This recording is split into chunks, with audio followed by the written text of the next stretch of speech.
since I'm sure nobody's pure blood of anything here. So I just wanted to do a small presentation about our culture and the type of clothes that you see here. They're native costumes. You see our country is very artisan. All the patterns you see here are usually handmade. Of course, now that we have sewing machines, they're not so much handmade. But back then, you didn't have schools or anything.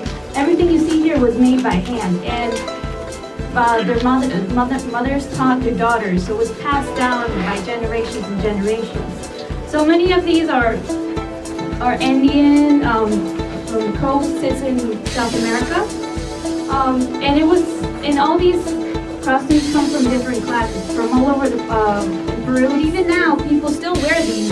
If you go to Peru, you will see these people wearing costumes like this. One famous photographer called Mario Testino, he's actually making an exhibition just like this, but of course a lot fancier in Dallas. So I wanted to make something similar since we are in art school. He's photographed people from Peru that he was fascinated by this, and even Italian designers have inspired design lines from Peru. So the thing is, usually the rich use wool from alpacas and llamas, while the poorer class were made to have cotton.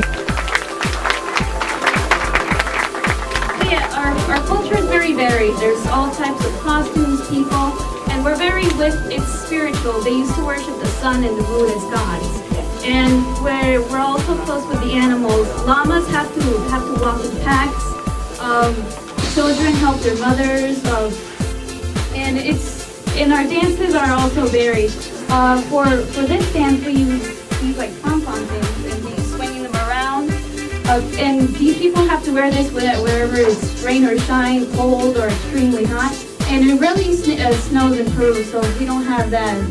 The costumes aren't that stuffy. So I wanted to show this as also a small exhibition, so people could know more about our culture. There's so many cultures existing out there, and mainstream media isn't that open to what you can see out there. So I wanted to share my culture with you, and also we have food back in the back. It's Peruvian cuisine. It's inspired by our own traditional food like the potato, the corn, and quinoa, which many of you probably heard. It's very famous ingredient in Peru. And also it's becoming pretty popular here. Beautiful, thank you.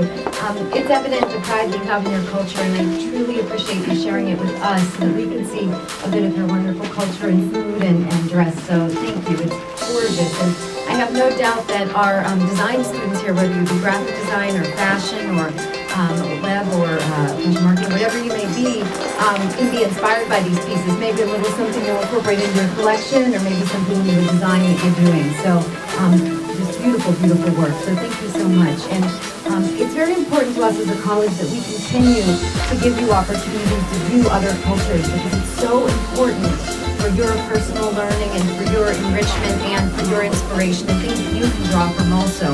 When I think of our fashion design students, how many designers today draw inspiration from other cultures and costumes and fabrics and materials. So I hope and I know that this will inspire you today. So thank you for giving your time and all the effort put forth. This is just tremendous.